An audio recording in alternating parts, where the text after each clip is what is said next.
Welcome to the Arrington Gavin Show. Real talk, big opinions, and fearless conversations. From the front lines of politics to the latest in pop culture. From breaking sports headlines to the stories that move the world. Nothing's off limits, and nobody's holding back. Arrington Gavin is here to break it down, build it up, and keep it all the way real. So turn it up, lean in, and let's get into it. This is the Arrington Gavin Show.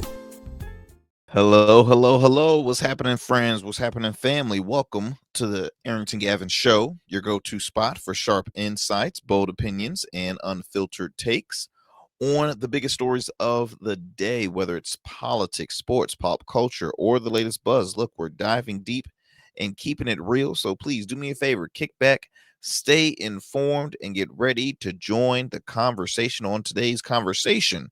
Let's see. We say goodbye to money, to a very known piece of change, right? We say goodbye to the penny. That's right, the penny that has Abraham Lincoln on it. Yeah, that penny. It will be no more. We'll talk about it. Also, we have a very legendary former professional wrestler who is speaking his mind and saying, hey, the group that he was in that was very popular in the 90s area, early 2000s, should be inducted in the WWE Hall of Fame. And I'm not gonna lie, I will agree with him on that. Also, what else do we have? We have sports figure, former pro football player turned media powerhouse Pat McAfee, basically explaining why he has leverage over ESPN. He is the new powerhouse, the new face. I know we talk all the time about Stephen A. Look, Stephen A. is still going to be that guy, but Pat McAfee, he's taking over.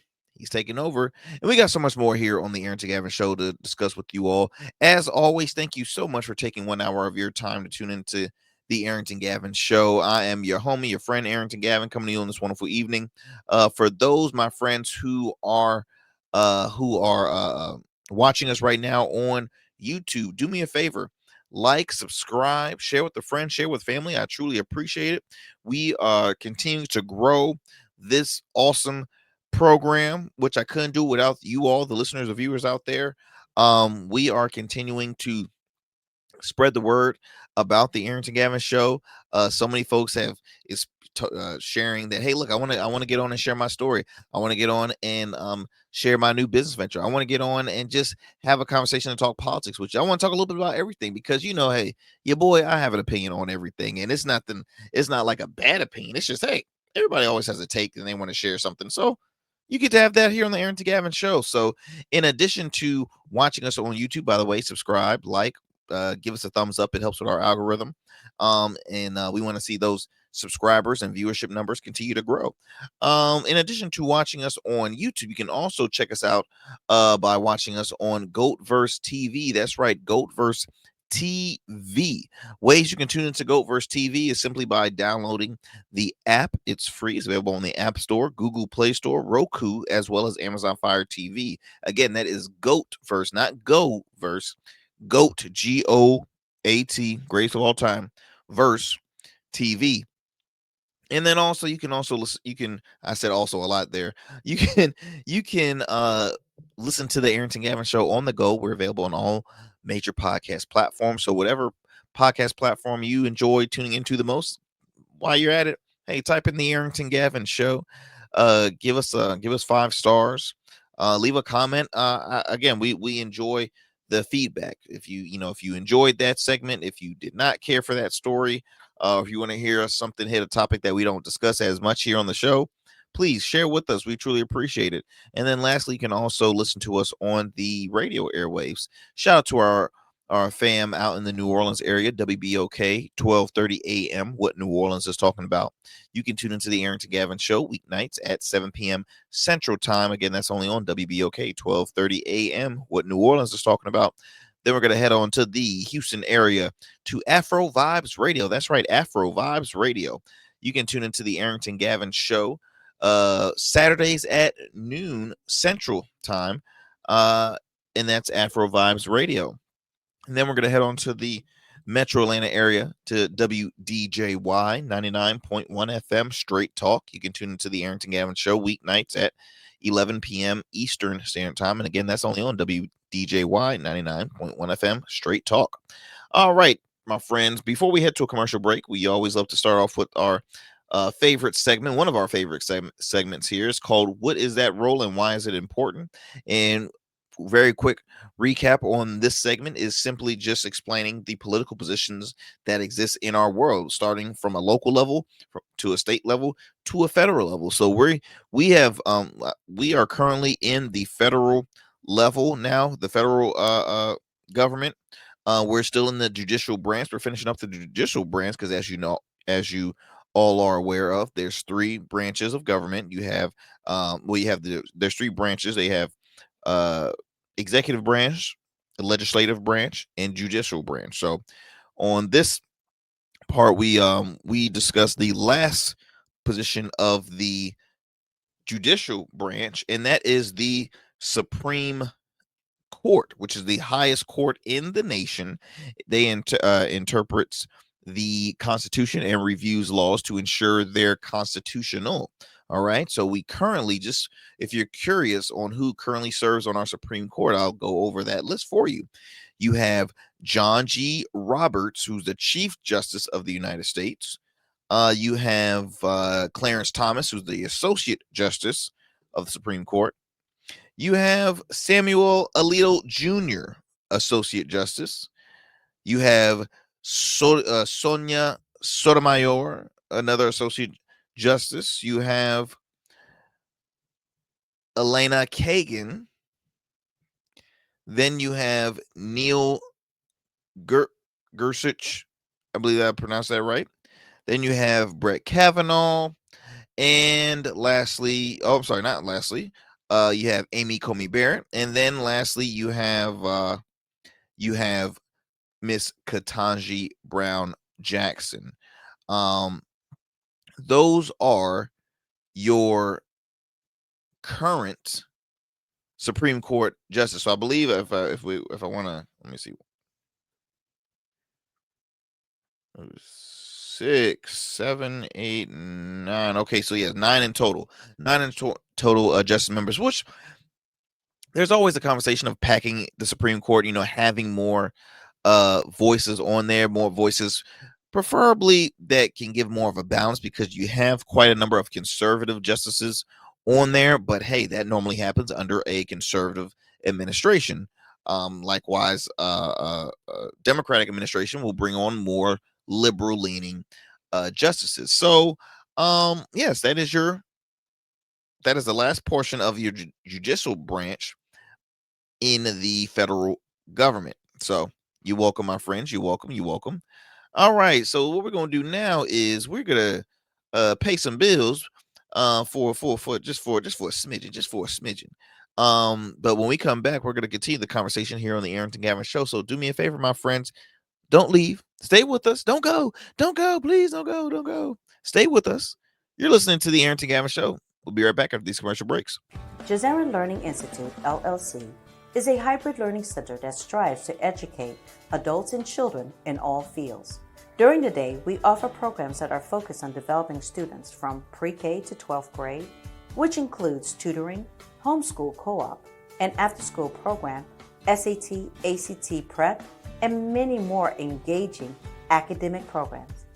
Our adult education programs include workforce trainings, GED prep, life coaching, various seminars, and many more.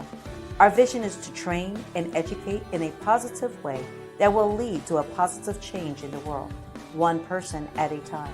For more information, visit us online at JazeranLearningInstitute.com or call us at 208-7407. You know, just like a winning team evolves throughout the season, so does your beard. I'm Arrington Gavin, proud CEO of Rugged Evolution Beard Care.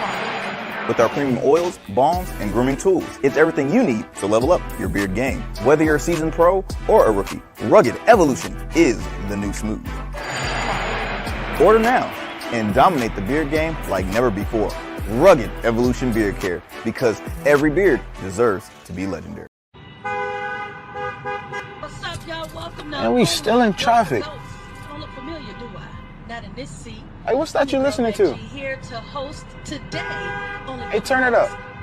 Yeah, this that new Gold Verse app. I got you. So y'all want to know where the goats are? They're off on the sidelines. Looking for fresh, relevant content wherever you go? What was the name of that he said? Introducing GoatVerse TV. GoatVerse, that's what it's called. The free streaming app that brings you the best podcasts, current events, and thought-provoking opinions all in one place. Download it now from the Apple Store or Play Store. In Goats, we trust. People age 65 and older are at high risk of injury, especially from falls and car crashes. But older adults can take steps to stay safe from injury and be independent longer. Tell your doctor if you have fallen, if you worry about falling, or if you feel unsteady when standing or walking. Learn more about preventing falls and aging without injury at cdc.gov/stillgoingstrong. All right, my friends, welcome back to the Arrington Gavin Show. I'm your host, your friend Arrington Gavin. Thank you for staking us. I'm about to say staking. Thank you for sticking with us. I was literally thinking of either saying thank you for staying with us or thank you for sticking with us. And you put that together, you get thank you for staking with us. That is interesting. I find myself doing that a lot, so I always will mesh two words together. Like I use the word chillax a lot, right? Chill and relax. I kind of stole that from the late great Bernie Mac, because I remember he used to use that a lot on his sitcom show. All right, my friends, thank you for sticking with us. I'll keep it at this. Thank you for sticking with us. We're gonna start off first, as I mentioned earlier, man. RIP to the penny. All right, I'm talking about the 1 cent penny, the penny that has the face of Abe Lincoln. It is true. The rumors are true, y'all. After 232 years, the U.S. Mint produces its final penny. Now, I guess most of America is probably like saying, so can I still pay my 2 cents? You know what I mean? Like when it comes to spare change, right? If that's literally the last cent that they produce, how is everything gonna go? Or I'm assuming just like the way it works in retails or restaurants, stuff like that, you're never gonna have like such and such and 1 penny. You know what I mean? Like I'm thinking of the episode of, oh God, what is it? The Office. And when Dwight was betting on something and somebody just said, for example, I bet $100. He's like, $100 and 1 penny. All right, $150, $150 and 1 penny.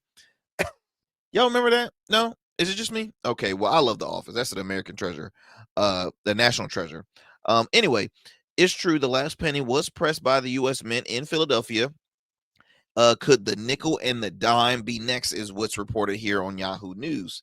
As I read you this article, it says the United States ended production of the penny on recently, right about some weeks ago, more than 2 centuries since the first cent coin first went into circulation. The move is part of an effort to retire the country's smallest denomination, which has cost nearly 4 times its value to produce.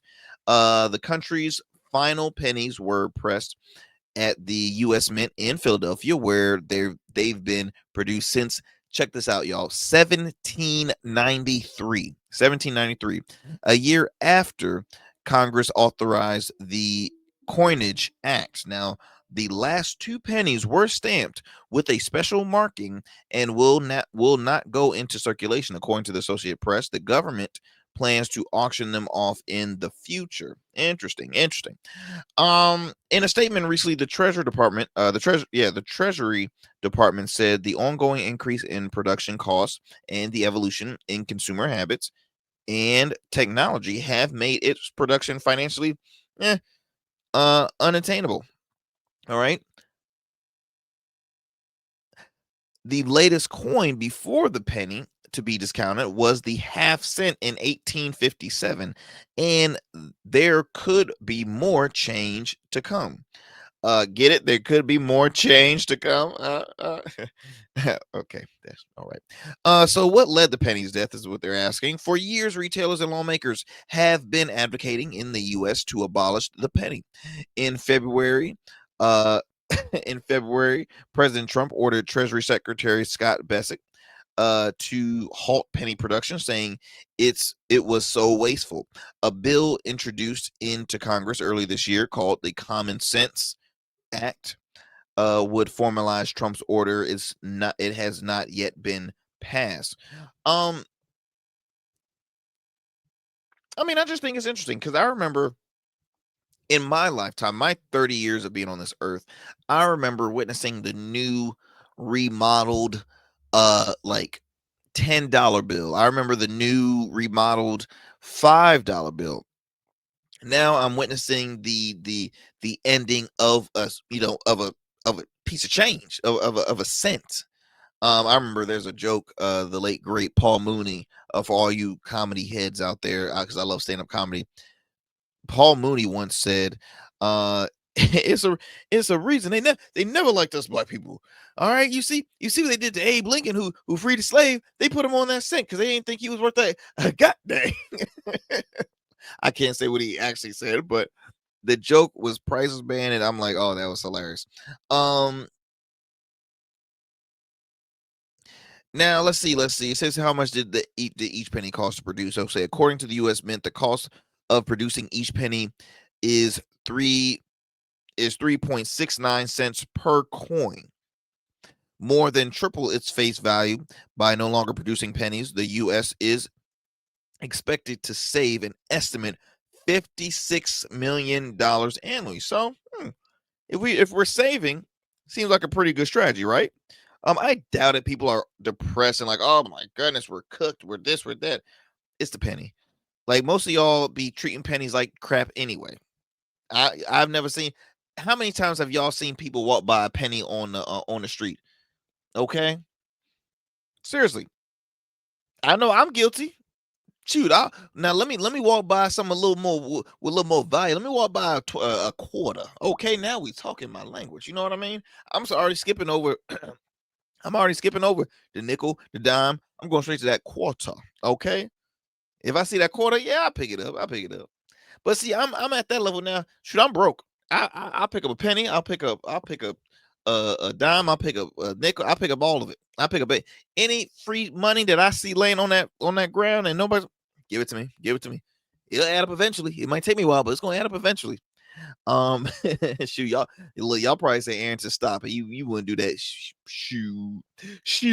Yes, I would. Shoot, I'm trying to keep all my money. Let's see. It says there are currently an estimate of 300 billion pennies in circulation, according to the Treasury Department. And yes, the penny remains legal tender and will retain its value indefinitely. The Treasury Department said.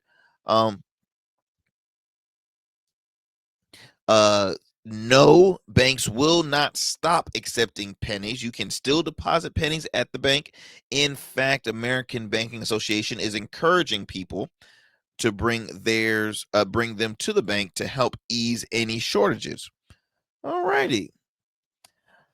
Now, of course, the big question a lot of folks are wondering is, okay, are we stopping at just the penny, or is this going to be, is the nickel next? Is the dime next? Is there any change next? And it will only just be saying, all right, we won't do any change. We're just going to keep it as dollar bills. Well, I mean, we don't know. We really don't know.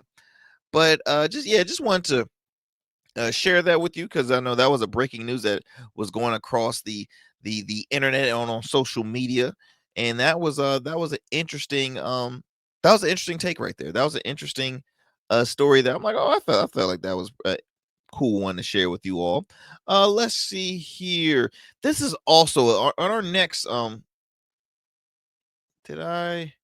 Okay, I'll say that story for another day. Let me move on to another something that I'm passionate about, something I've always enjoyed as a kid. I've kind of followed back and watch a little bit from time to time. Usually when I have free time, because I barely have free time. You can ask my wife. We're both workaholics, and so we have our, either our shows or something that really puts us at ease when we know we don't have a lot on our schedule. We tend to, I know my wife. What could she? I mean, I know she will play like uh games on her cell phone, or she loves watching Twilight, rewatching the Twilight series, right? For me, I can be up all night watching wrestling, old school wrestling. I'm talking Attitude Era. I'm talking, you know, a late 80s, 90s WCW. Like, that is my comfort zone. Just binge watching on old wrestling that I've watched when I was a kid. And it's just and it's still to this day, I still enjoy watching it. I'm not gonna lie, I might not know everybody's name currently, because there's a lot of different companies now. And really there's three, right? And one of them kind of been bought out by WWE, and they do their little crossovers and merge and stuff like that. But there's so many to follow, right? And there's so many entertainers, there's so many superstars to remember. All I can say is that it's on a much larger scale, makes them, self-made millionaires, very popular amongst folks in the United States. Like, it's a big deal. So one thing I do follow is when I saw this story, this was during my time when I used to watch wrestling, back during that 90s, early 2000s era. And D'Lo Brown, if that name doesn't sound familiar, D'Lo Brown was a popular wrestler in those earlier years, right? The years, in my opinion, was like the most memorable in professional wrestling. DX was newly formed. Triple H did the crossover. You had the Hart Foundation, you had Shawn Michaels, you had China, the Dudley Boys. I mean, the list. I can go back on wrestling, man. I actually kind of want to make that a new feature and starting interviewing maybe some old wrestlers, or current ones, indie or on a larger scale. I'm pushing to do that. But in a recent interview, or in an article I'm reading here, D'Lo Brown, who was also a member of the popular formed group called the Nation of Domination. The Nation of Domination. And that consisted that was kind of like their version of the Black Panther in WWE, right? And so it had members, Farouk, which was Ron Simmons. For those who don't know Ron Simmons, I had the opportunity to interview Ron Simmons when I was on working at a local radio station in my home area. It was a 10-minute interview, and I was like, dang, 10 minutes? Because you know me, I love to talk. But it was just 10 minutes in and out. And so it truly it made my day. It was something I'll never forget. I would love to have like a redo, because I had a co-host at the time that probably wasn't too uh I want to say knowledgeable. Probably, yeah, I would say that kind of knowledgeable with professional wrestling. And so he kind of made it a little too jokey, and Ron, like, he old school, but Ron is serious about, especially folks that have done it for so long. There's a certain respect factor when it comes to wrestling. But long story short, Ron Simmons was a member, D'Lo Brown, The Rock, Dwayne The Rock Johnson, yeah, you might have heard of him. Let's see, Owen Hart, Crush, Kama Mustafa, and The Godfather, Savio Vega, Mark Henry, even their former enemy, Ahmad Johnson. This was a huge group that was really making headways in the WWE. It was a dope group. And so the group was partially responsible for the rise of The Rock, because at the time when The Rock first started, he was Rocky Maivia. The Rock was the son of Rocky Johnson. His grandfather, I think, was Chief Maivia. The Rock comes from a long legacy of professional wrestlers. So when he entered into the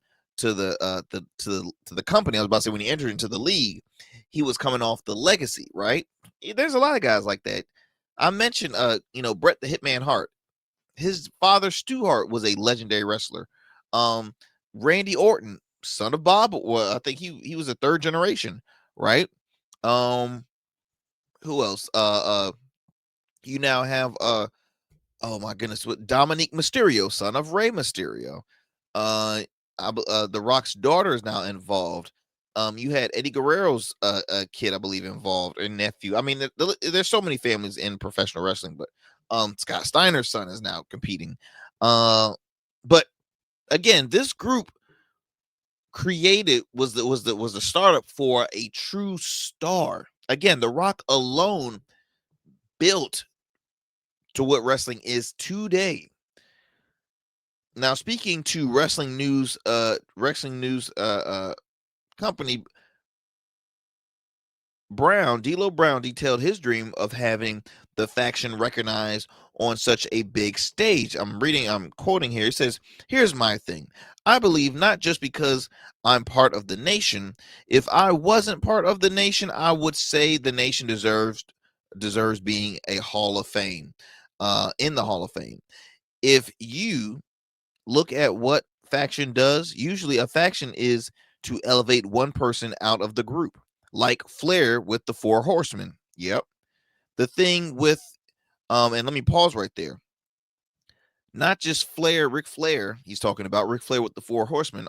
You can think of D-Generation X, who grew more, right? Really, D-Generation X had a slew of stars. I mean, D-Generation X, you had Shawn Michaels, of course, that built a prominent factor, prominence, but really it built him and Triple H. Those were the top two, in my opinion. You had China grew the Outlaws, Billy Gunn and Road Dogg, right? X-Pac.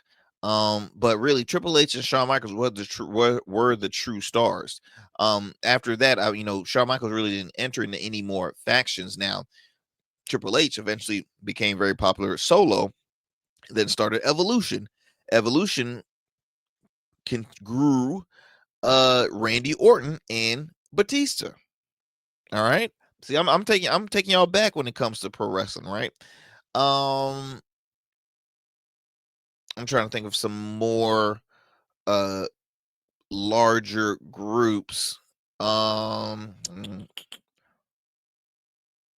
I think we see now with Roman Reigns. Oh gosh, what was the name of the group that he was? The Shield. The Shield had Seth Rollins and Dean Ambrose, which Dean ended up leaving, going to AEW. Still made a quite large presence, solo, but Seth Rollins, Roman Reigns. Now Roman Reigns is doing another. I mean, it's factions work, especially if you utilize them very, very good. D'Lo Brown also said the thing with the nation was every member, and we think about the core unit of Rocky, Mark, Godfather, Ron, and myself. Every one of us got better after being in the nation. So that shows what kind of foundation the nation gave all of us, and it lifted us all up. 30 years later, anytime you put a faction of 2 or 3 black guys together, people are already calling it the new nation. That tells you its footprint in wrestling, and just for that mere fact alone, it should be represented in the Hall of Fame with the other great acts of the last 100 years. Brown also shared a funny story about his fellow nation member Owen Hart. Owen Hart, who is the brother of Bret the Hitman Hart, former member of the Hart Foundation, son of Stu Hart, who, Owen Hart has sadly passed in an accident while he was working, while in wrestling. It will never be a forgotten story. And I'm not going to, repeat how he passed, but y'all can look it up. But it was a sad story. D'Lo Brown shared, I was wrestling him somewhere. All of a sudden, he snatches me up, puts me in a chin lock. He whispers, "Look at your boot." And I looked, my boots are unlaced. I stick the boot in there. He's like, okay, we're wrestling again. All of a sudden, he snaps me over again, chin lock. Look at your other boot. And other boot. What the hell? He's like, what the hell? My other boot is unlaced. Snap mares me over, chin lock. He goes, looks at the ref. I look at the ref. His shoes untied, and I started cracking up. And then Owen goes, he whispers, you relax now. And I go, yeah. He goes, now let's go have a match. He's the best worker I've ever been in the ring with. I cannot read today. He's the best worker I've ever been in the ring with. Currently, for you, if y'all are curious, D'Lo Brown is a producer for TNA. I've mentioned TNA is I want to say they have solo owners, but they merge a lot with the WWE. So I think it has more leverage under, being under the WWE. But yeah, I just, want to finish this conversation by saying I am all in with D'Lo Brown. I truly believe that the Nation of Domination deserves to be in the WWE Hall of Fame. And I hope that you all that are listening and tuning into this show can agree with me. And let's continue to push this to the masses so that everybody can start, can spread this across the nation, so that the WWE can listen in and be like, you know what, you're right. It's time for us to do what's right and induct them in the Hall of Fame. Look, Ron Simmons is already a Hall of Famer. He's been inducted as a member of, I believe, the APA group that he was with, John Bradshaw, who then, grew a name, John Bradshaw Layfield. But they deserve to be in the Hall. I'll say it one more time. They deserve to be in the Hall of Fame. No if, no nothing about nothing. They deserve it. If y'all want to debate it, let's bring it on. But I'm telling y'all, especially y'all true wrestling fans out there, let's talk about it. Do you think that D'Lo Brown has a point there and that they deserve to be in the Hall of Fame? I would say yes, 110%. And I hope that it does happen very soon. My friends, what we're going to do, we're going to take a quick commercial break. When we come back, we're going to talk some politics. I couldn't let y'all go without talking some politics. Come on now. Don't go anywhere, my friends. You are listening to the Arrington Gavin Show. We'll be right back. Every man has a story to tell. Your ambitions, your achievements, your legacy. Your suit should reflect that story, crafted precisely, designed for impact, and tailored exclusively for you. We work with only the finest fabrics, luxurious wools, silk, linen, and blends from world-renowned mills in Italy, the UK, and India. These fabrics are the foundation of custom suits that exude elegance and stand the test of time. But a suit isn't just about fabric, it's about fit, and it's about confidence, and it all starts with you. When you work with me, you'll receive a personalized consultation, whether in person or over Zoom. Together, we'll explore your vision and discuss your needs. And we're gonna bring your ideas to life. My journey as a designer includes apprenticing under New York-based designer Clavon Leonard, showcasing collections at New York Fashion Week, Algeria Fashion Week, and the prestigious Baltimore Met Gala. That experience is what we bring to every suit we create, from weddings to corporate events and everything in between.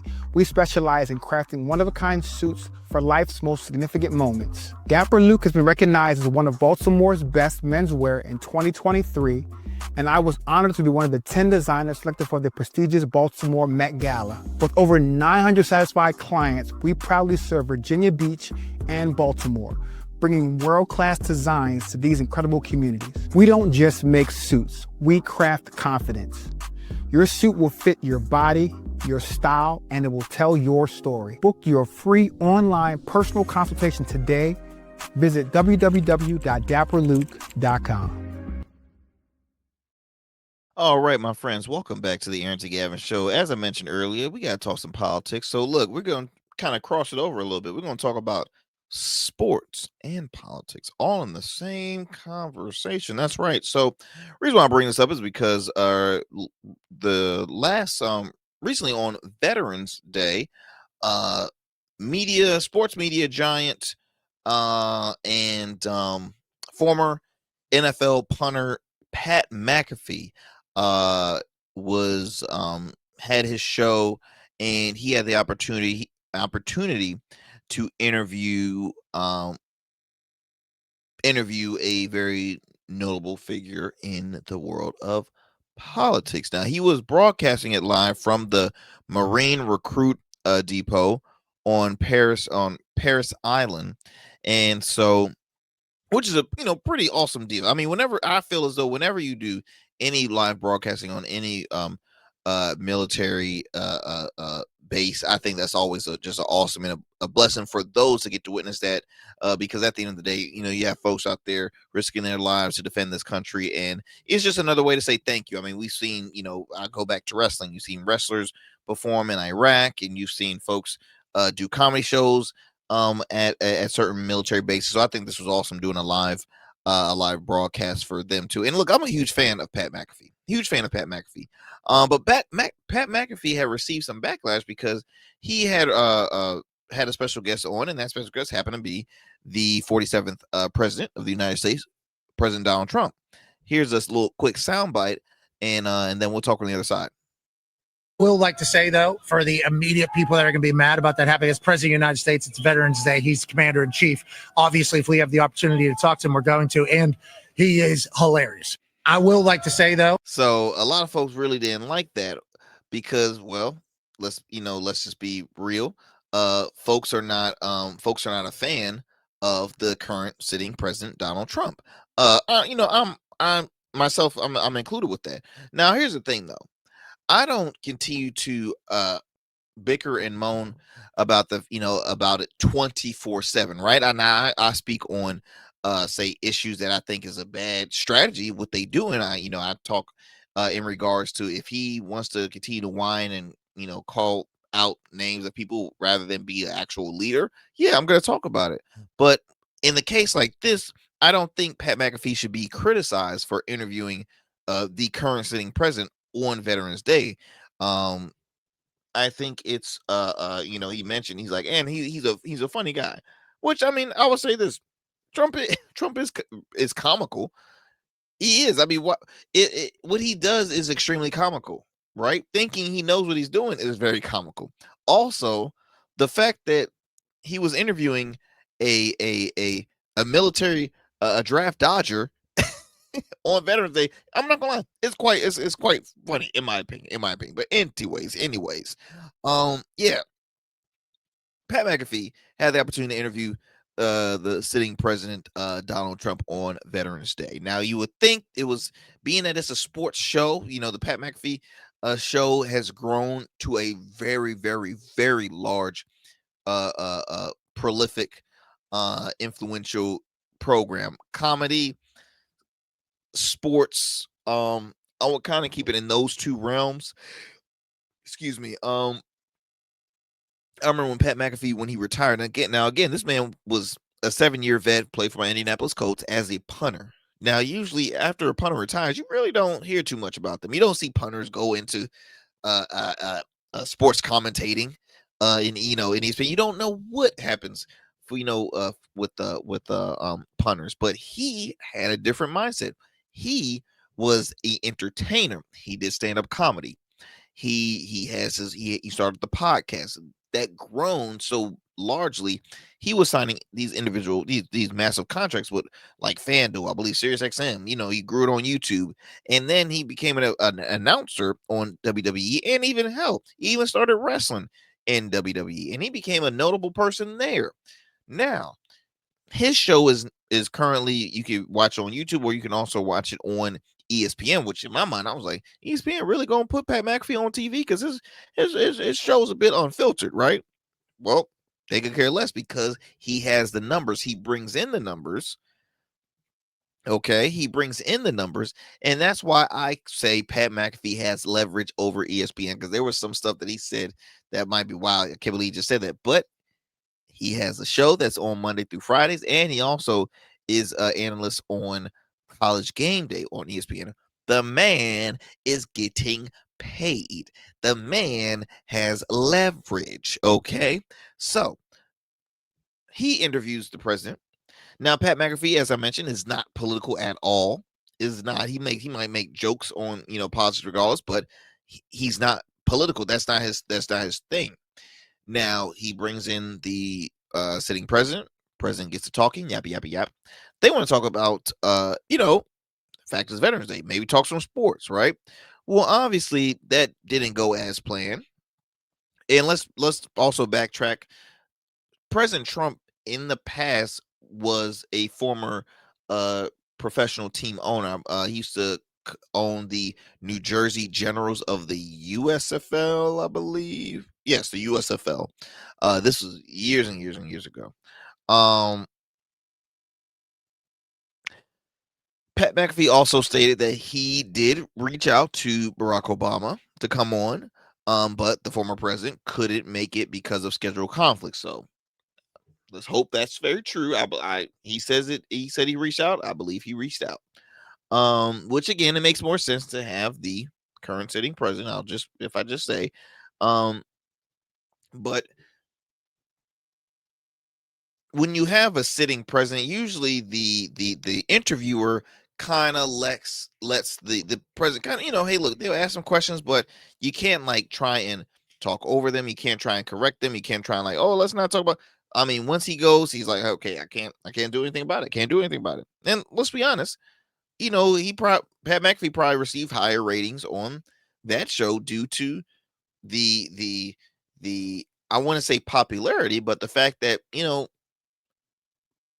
Trump is a influential figure currently. He's a sitting president. He's a controversial person.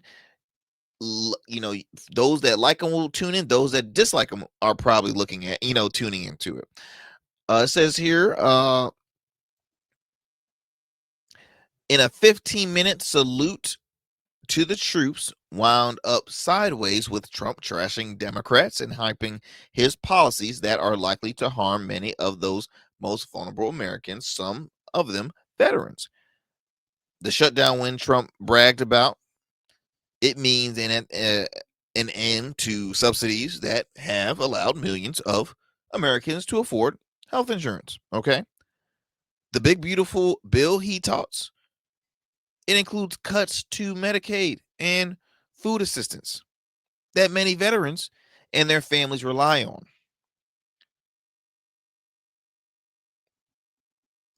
The reason why Pat McAfee again is receiving backlash is because Pat did not bring any of that stuff up. He kind of just, played the interview, which again is not wrong. Look, I have had folks from all sides of the aisle. I've had my friends on the left that will criticize me for interviewing somebody from the right. I have my friends from the right that will criticize me from having somebody on the left. Because look, one thing about the style of conversation, when I have a guest on, my goal is not to go back and forth, back and forth, back and forth. You're here to have a platform. Now, I've said it before. You have that platform to share things that are not going to be harmful to people. I don't want you coming up here discriminating a group or an individual. We're not having that. Now, you can speak, you can speak your mind on a topic, or if you're running for office or anything whatsoever. Because at the end of the day, I'm here to have a respectful conversation. I believe everybody deserves to have a platform to share. I don't like the style of talking on top of each other or debating back and forth. I know some folks that love it, but there's a time and place for it, but it ain't here on this show. Sorry, you can cut me off if you want to, but that's just not the place from here. So I'm going to always have an opportunity for everybody that I think is that has a positive platform, that I think that is okay. I can have a respectful conversation with this person, because there are folks out there on opposing viewpoints that I'm like, I'm not even going to give this person the time of the day. because they're going to be wasting my time. But if I think that, okay, I can have a conversation with this person, I'm going to bring you on. Now, Pat McAfee had a job. ESPN probably say, hey, look, you got the president. There is no other show on here that I think this would be a great one to have for him to be on. I think you are the show. I think that what Pat McAfee's response was perfectly fine. He's like, hey, look, he's a sitting president. If I have the opportunity to interview a president, I'm going to interview the president. Like it or love it, I'm going to do it. Like his politics or don't like his politics, I'm going to do it. I think that's fair. I think that's fair as a person that is, somewhat in the same boat with Pat McAfee. I don't think that's a bad thing. I don't think it's a bad thing. If you have the opportunity to do so, then do so. I don't think there's nothing wrong with that. Let me look at my time here. Let's go ahead and fast forward. Let's see, nothing. But of course, you have your sports figures, your conservative sports figures like Jason Whitlock, like Clay Kane. No, I'm sorry. I apologize. Clay Kane, not Clay Kane. Oh Lord, what's the gentleman that owns Outkick? Oh man, well, I'm blanking on his name, but you have a lot of figures and hosts from Outkick. You had Sage Steele, and all of them are applauding. Of course, they're gonna applaud him because they love Trump. They love Trump, so obviously they're gonna give him praise and be like, "Oh, good job to stick it to the left-leaning ESPN, the Democratic channel, and this and the other. Oh, that's a good job. Good for you. So yeah, good for Pat McAfee. Continue to grow his platform and getting more influential folks on there. Let's see here. Let me go ahead and move it on to this conversation. Actually, no, let me take it back here. Actually, I'm gonna switch off. So, does DEMS have the recipe? So I'm bringing this conversation up because Representative Summer Lee was recently on a political YouTube show called Breaking Points, which is a show I tune into pretty often, and she had shared that Democratic leadership does not yet have the recipe to meet the moment against Trump. Now, this is reported by The Grill, but let me go ahead and play the soundbite for you first, and then we'll talk about it on the other end. I think that leadership has to look different than it ever looked before. I don't think they have the recipe right now. I don't. And I was like, I think that leadership traditionally sees itself as leadership of the caucus. Right. Like they are the leader of the caucus, and leadership has meant that we have to raise enough money to help the frontliners, have to raise enough money to flip the seats. We have to gain a majority. But leadership to the country right now looks like marching orders. Yeah. It looks like being in the trenches. Like we have images of like George Washington on a horse. Yeah. On the front lines, like that type of leadership. People are looking for that, and they're not wrong. So I don't think that they have met that. Yeah. And I think that that's what people want from us. And when you shift, who are we leaders of? I think that's what people are asking. We're not asking you to be leaders of each other. That's a good right. We're asking you to be leaders of our country, leaders of us. We don't get a dictatorship. Trump don't get to decide if we have a dictatorship, right? Hakeem Jeffries doesn't get to decide if we have a dictatorship. We do. And we just want our leaderships to be with us in that. So to that extent, we all have to figure out better ways of doing that. And it will be hard because we have spent too much time telling people that the right way to protest is to just vote. Yeah. The right way to protest is to to go run. And not that the right way to protest has always been your organized. It's always been when you take streets. That's always been an appropriate way to express, dissent. I think that leadership.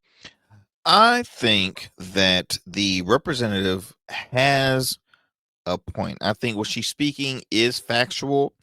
I myself have always encouraged, and I'm still going to encourage, there is a power in voting, because here's what I would respond to the Congresswoman Summer Lee, which she is out of let's see, Pennsylvania. Democrat out of Pennsylvania, 37 years old, young individual that serves on Congress, which is, again, give her flowers for accomplishing that goal too. She's right on, basically actions, speaking truth to power, marching, protesting. It's not always going to be vote, vote, vote. But here's my response is, now, is there a guarantee that the people that protest in the streets, are these some of the same people that are those same people voting come election day? Because I'm just that's just a question. Because I remember I've personally gone to town, either local town halls, spoken, just intimate circles. I know that there's some, not a lot, but there's a uh uh, uh there's a number of individuals that will go out marching, protest. It's good to it's big on, it's easy to complain, and then it's like, okay, what are you gonna do about it? A lot of them will go out there. I'm sorry, let me reframe that. Some will go out there, march, do X, Y, and Z, but then when it comes to voting, they skip, they refuse, they don't come to vote. My question is, well, what do you say for those that might not even be registered, but that believes in the cause, but that don't, you know what I mean? Because the turnouts, the numbers don't lie. There's still a low turnout on a local level, on a state, on a federal level. There's still a low number of turnouts, right? So that's the kind of like the counter question, the follow-up question I will ask her. But what she's saying is she's not lying. As I go back, the rise of the MAGA movement. See, the MAGA and the established Republican Party, right? The moderates. That's two different parties within one. So, but my thing is, MAGA, consider the MAGA as a progressive right. How come the progressive movement on the rights is winning, but the progressive left is not? Because, see, the congresswoman, what she's saying is leadership doesn't have the recipe right now to meet the moment against Trump. She's saying is that we can't beat this guy. That's what pretty much she's saying. And so many folks are saying the answer is not Hakeem Jeffries. The answer is not Chuck Schumer. Okay. There is no answer. And I had the opportunity to have on, I spoke to one of my buddies who is a Republican strategist, and we talked about as far as those looking to be presidential candidates, and we all noticed that, hey, Gavin Newsom is right now the only person on the left that has been really hitting those campaign trails in a sense. Now, you've seen Bernie Sanders and AOC, going on their oligarchy tour. There's a gentleman out of Texas who I believe is a congressman. I am blanking on his name, and I've spoken about him before. Young white guy. I'm blanking on his name. But you're seeing a small handful of folks on the left. Obviously, folks are saying, Westmore out of Maryland he's the top tier pick, but he's running for re-election for governor.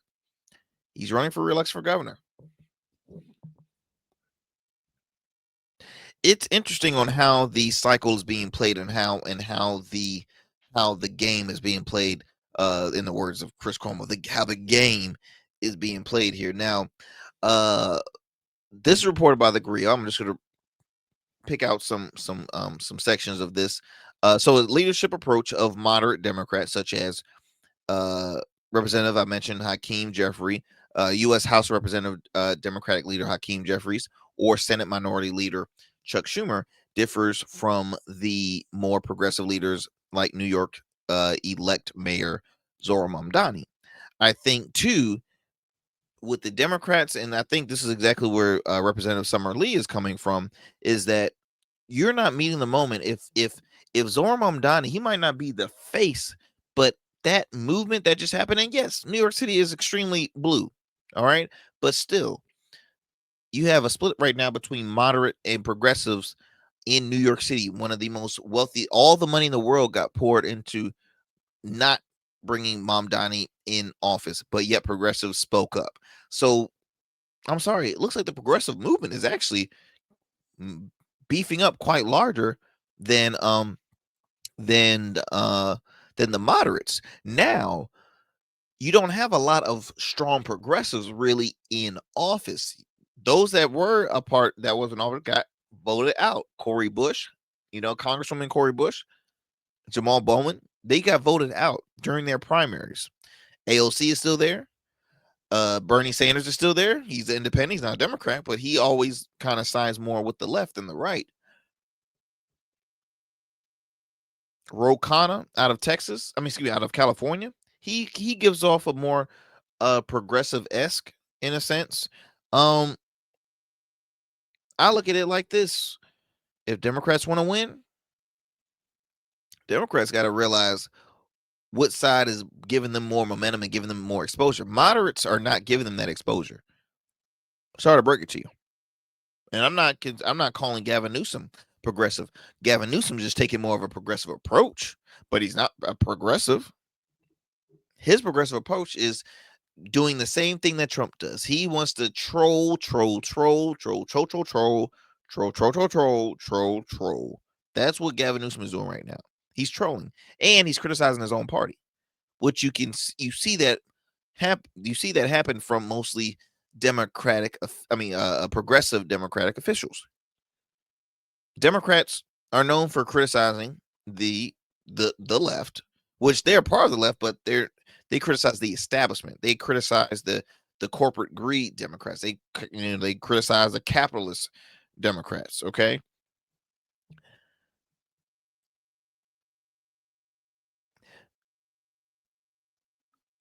The Congresswoman argues, I'm looking at my time here, but I'll say it really quick. She argues that traditional leadership won't suffice in today's political environment, and the Democratic leaders must adopt a new approach that matches the energy on the ground. That being said, that is progressive. That is the progressive movement. She's saying that whole, toilet tissue approach that y'all got going on, it ain't budging. It ain't. They are climbing all over y'all. Okay, y'all are showing that because you can sort of say during the shutdown was almost a progressive approach. It was a progressive approach, and it was a sign that they were at least doing that. They were fighting. Now we can go back and forth on, was that the right approach to do? I understand people were waiting and not getting paid, and I've shared my thoughts on it. I'm kind of like 50-50 with that, but yeah, my friends, the big question is, do Dems have the recipe? Do they have the recipe? And if so, what is that recipe? Do y'all agree with Congresswoman Summer Lee out of Pennsylvania says that whole traditional leadership won't suffice? That old moderate approach is not a winning approach. It's not a winning strategy. So what's your take, my friends? Please let me know what you think. DM me, email me. I truly appreciate it, y'all. Peace and blessings. As always, I enjoyed the conversation, and please sure to tune in to the Arrington Gavin Show weeknights, available on all digital streaming platforms. Peace and blessings. I'm out. That's it for tonight on the Arrington Gavin Show. Thanks for tapping in and keeping the conversation alive. Don't forget, stay connected with us on all platforms. Follow at Arrington Gavin on Instagram, Blue Sky, and X, and subscribe to the official Substack for exclusive takes and deep dives you won't get anywhere else. We're here every weeknight, same time, same energy, same real talk. Until next time, stay bold, stay sharp, and stay true. That's what we do on the Arrington Gavin Show. Peace.